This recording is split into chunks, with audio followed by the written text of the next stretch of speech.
For this project, we're going to start out using some fabric, a mason jar lid and ring, and some batting. And this fabric I picked up at a garage sale. It has been used a little bit, but we don't need much of the fabric, so that is not a problem. But when you are picking up fabric at a garage sale or a thrift store, you want to make sure, like, whatever your project is, that there isn't any missing, especially if you have a big project. So we're just going to sit our batting on top of our ring, and then we're going to be folding our fabric to the ring, and then we're going to use some hot glue and glue it onto the ring. I just kind of went around the ring and I used hot glue as I went around. It doesn't have to look super great because you're going to, on the bottom side anyway, because you're going to be putting it inside the ring and it won't be noticeable. So you're just going to continue to do that around all the sides until you have it secured inside, the batting secured inside underneath the ring.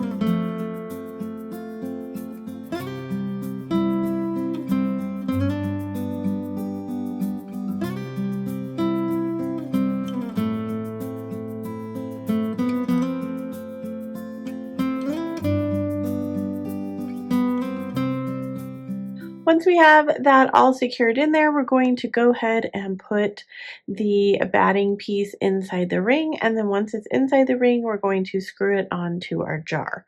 Now, you don't have to actually use the jar for this project. I just had other sewing materials in the jar. And so I thought that that was actually kind of cute and really went together.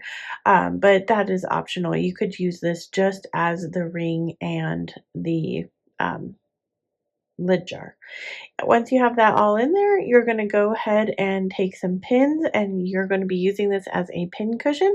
So you're just going to add the pins to the top, and then that is it for this really simple project. Let me know what you guys think about this one.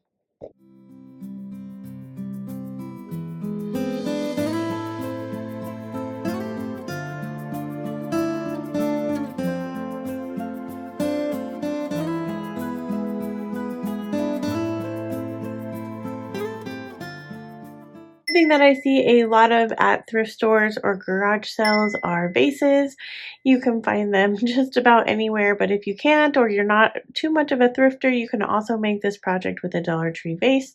I went ahead and cleaned mine because this had been in my thrift stash for quite some time.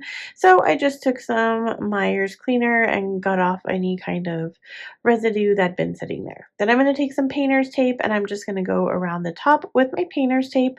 You can go down as far as you like with this. I just wanted to do kind of the top about third of this vase. I think it's a little less than third, but that's totally optional. You could do the bottom as well. I went ahead and used some metallic paint here at the top. This is really not necessary, but I like the way that it looked once we got the gold leafing on. So it really kind of depends. If you want the gold leafing to go through the glass part, you could do that as well. I kind of liked it with the gold paint. I was using a paintbrush at first, but that was kind of difficult, so I just started using my finger, and then I got really nervous that I got the gold leafing stuck to my nail. So just so you know, it did come off. Once I got that all on, I just kind of brushed it off, and that was it for this super simple project. It gives it a really elegant look. I love how it turned out. Let me know what you guys think about this one.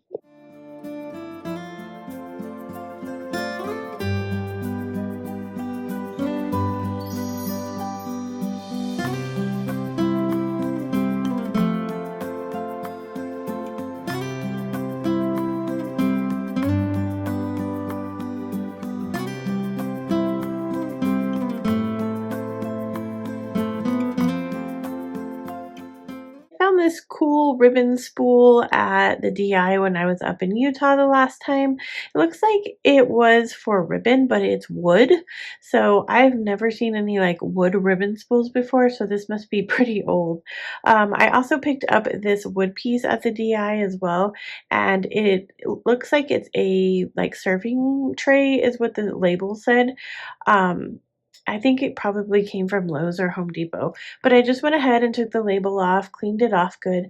I'm using some wood glue here and I'm going to go around the bottom portion. I left a little bit open to put some hot glue on just so that I could have a quick hold and then the wood glue would serve as a permanent hold. I am making kind of a decorative stand for this and I am going to use it in my kitchen. So I wanted to go ahead and make this food safe as well. Once I get this glued on, I'm going to take my butcher block conditioner, which is for wood, and I'm going to go ahead and put it on my wood piece, and then I'm going to use my cloth that I have solely for this butcher block conditioner, and I'm going to go ahead and rub it on. It does take a little bit of time to dry, so you can put on several coats depending on like how much you put on, and then you're going to want to let it dry for about 24 hours, but it will make your wood service food safe. So since I wanted to use this in the kitchen for maybe like a charcuterie type board, or I was thinking maybe some smoked salmon and cream cheese, it would be really fun board for that. So anyway, I'm not going to put anything on it for the pictures because it's drying, but this was a super simple high-end looking project for not very much money, and I love how it turned out. Let me know what you guys think about this one.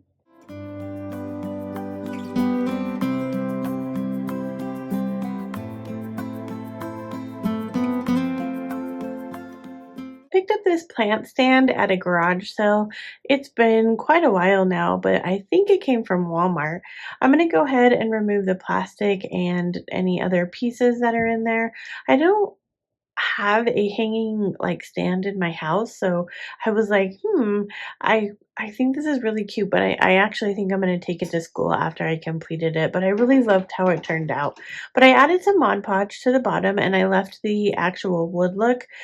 As I was putting this project together, I thought maybe I should have painted this white just because of the Mod Podge, but it did eventually clear dry and I didn't have any problems with it. So I do put a little bit too much glue, I think, down as I'm gluing my doily on. But it does dry clear, like I said. So this doily came from a garage sale as well, and I just really love the color of this one. It gave a lot of like spring vibes, and since this was a plant stand, I thought that would be super cute. I went ahead and put the pieces back together and added a couple of faux plants. I took a picture of this outside. Like I said, I don't have a plant hanger inside my house. I'm going to take it to school, but this is how it turned out, and I love it. Let me know what you guys think about this one.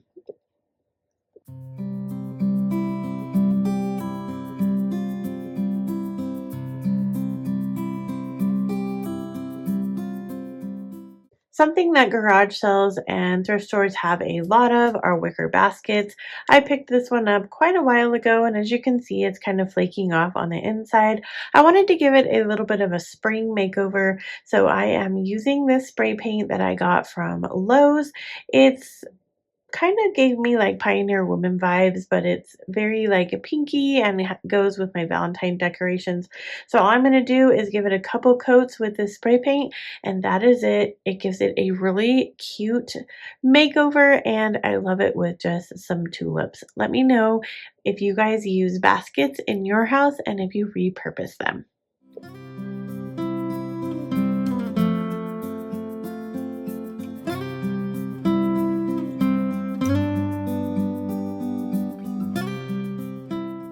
Thanks for making it to the end of the video with me. If you want to keep on crafting with me, check out these videos next. And as always, wherever you are in your journey is a perfect place to start. And I will see you in my next video.